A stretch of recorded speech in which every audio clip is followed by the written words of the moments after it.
Welcome to our program, Anandadara Yoga Village, helping people attain bliss, part 2 of 3. In our previous episode, Mr. Taminga introduced some of the benefits of yoga to us. In today's program, he will discuss how children and teens enjoy healthier lifestyles by learning meditation and yoga.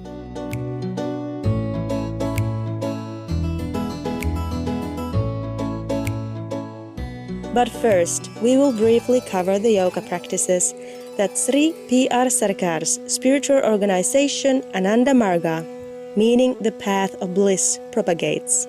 Ananda Marga's techniques of self-realization include yoga postures, kirtan, kaushiki, and meditation.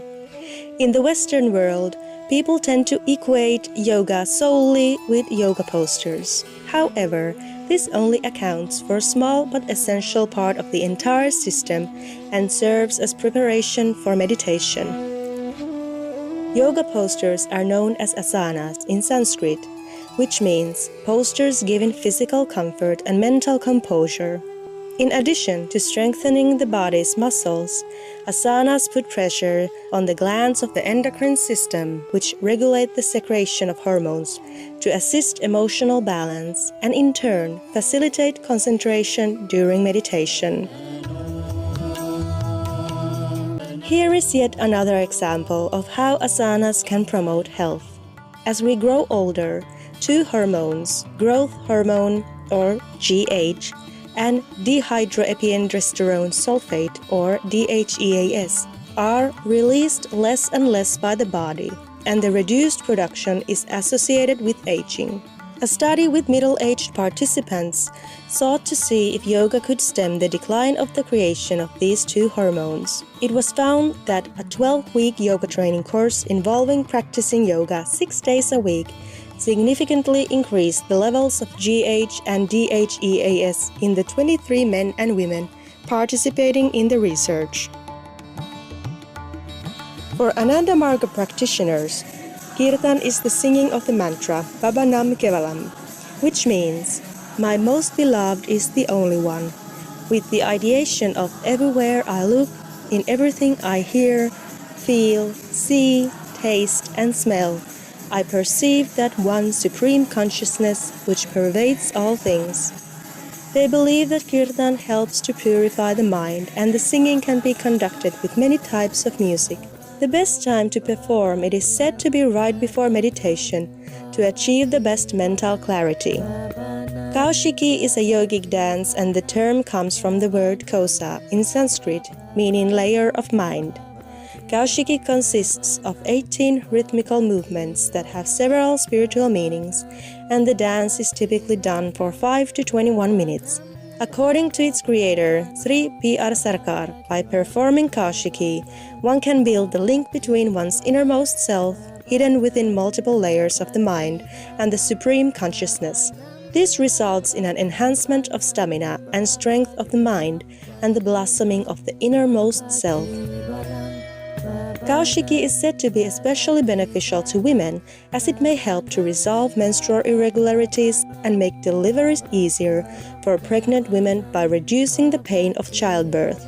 According to the Ananda Marga website, the dance has 22 therapeutic effects in total on the body and mind. Other benefits include increasing one's longevity, ending lethargy, removing fear complexes, resolving arthritis and gout, and curing of kidney and gallbladder issues and liver diseases. It is usually danced to a song containing the phrase Baba Nam Kevalam. All of these techniques serve to prepare for the core practice, meditation. Rutger Taminga feels that all can benefit from practicing the holistic yogic lifestyle. The yoga brings you in touch with your inner self. So this connects with everybody. So actually, I can say that everybody welcomes this practice of yoga in one form or another. How much they do in their own life depends on our faith and effort and real need. And sometimes it's really that when you're in trouble, you start looking for these things. And it helps us build the strength to overcome our troubles. And yoga is not just only what you do on the yoga mat. And yoga is life.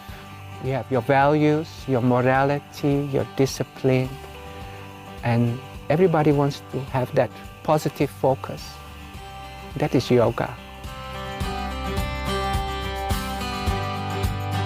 This experienced yoga teacher believes it is important for children to have exposure to meditation and yoga at a young age. He explains.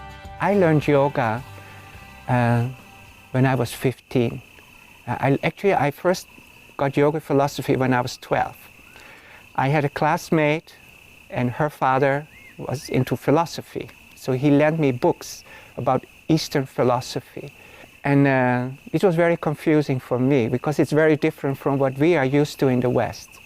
And then when I was 15, I learned meditation.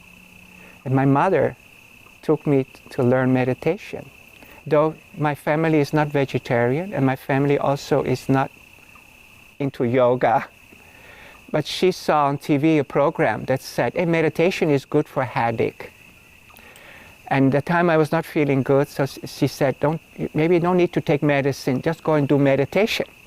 So I went with my mom to learn meditation when I was 15. I never stopped.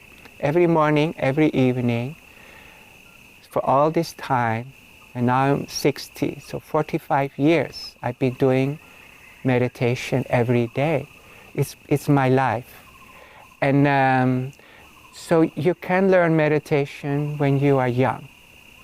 Now, for the very small children, there is not so much need to learn meditation because their mind is already in that kind of free environment, that free consciousness. Now, the problem is these kids are going to grow up.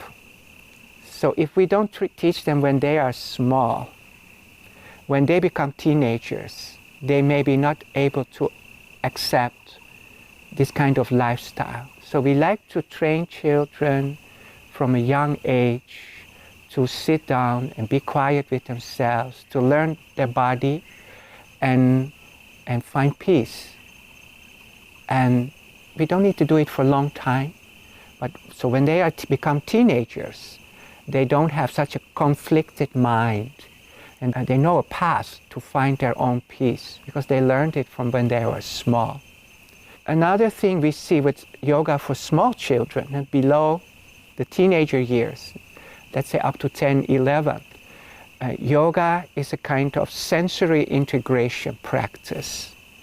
So for many kids nowadays, we see that they have some behavioral imbalances, maybe hyperactive, maybe slow speech development, maybe they cannot concentrate. These kind of problems, kids yoga can be beneficial. And so actually the practice can be used for different ages. And what really inspired me is of course there are so many great teachers. And without great teachers, you don't learn. So there are people who have done things before us, and from them we learn, and then we start to practice with our children and the different ages. And I think we have to be very thankful to this lineage of this yoga family where we all grow together to develop better human beings.